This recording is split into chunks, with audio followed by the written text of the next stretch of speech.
you thought Project 2025 was scary, but you haven't heard about Project Esther yet, have you?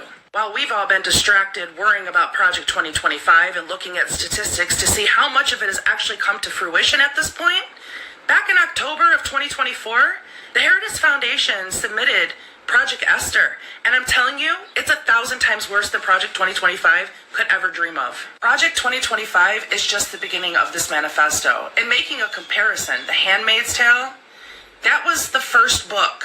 The 6 seasons we watched, that was the first book. There are others.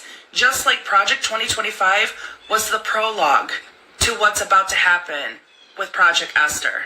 Reading Project 2025, it spoke very clearly about eradicating all religions from the United States. There will only be one God and one Bible, and it will be forced upon you. It is forced practice of religion. You will not be allowed to speak of any other God. You will not be allowed to read any material outside of that Bible. And if you try to practice anything outside of what you are forced to practice, they will imprison you and put you to death. Project Esther also speaks about surveillance. They want us having something inside of our bodies that is implanted, where the government knows our whereabouts, knows our medical history, our heart rate, our sugar, everything on a 24/7 basis. It talks about suppression, ladies.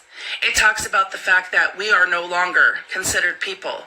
We are the property of our husbands, meaning we no longer can drive, vote, have a bank account, go grocery shopping, wear what we want, have our hair the style that we want it. We are forced to be the property of our husbands. And women, it speaks about sterilization. It speaks about when women are born, when girls are born, being immediately sterilized after birth.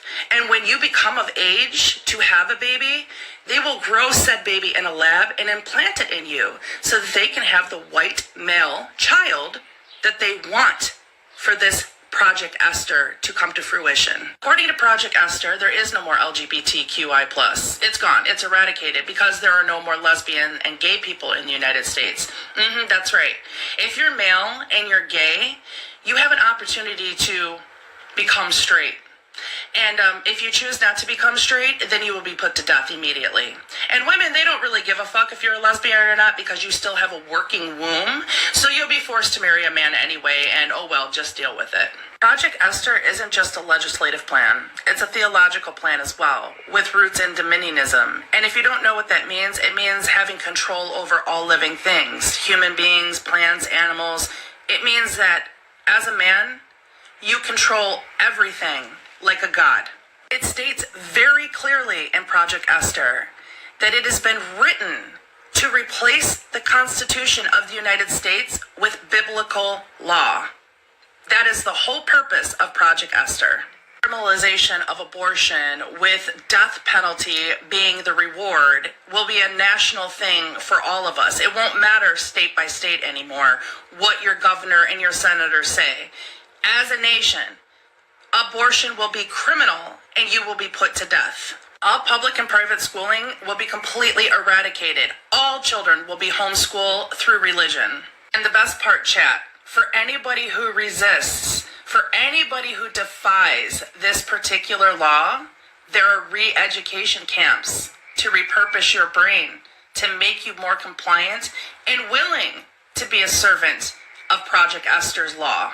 By the way, none of this is written in code. I'm not assuming or coming up with ideas based off what I read. No, this is quite literally how it's written. Very, very, very blunt for all of us to completely understand what we're about to face. Project Esther, like Project 2025, was written by the Heritage Foundation, so it's obviously backed by Christian nationalists. But it is so deeply rooted in white supremacy and Nazi rhetoric that it literally makes my skin crawl. And if it doesn't make your skin crawl, I need you to go right ahead and run this shit back and listen to what I said again.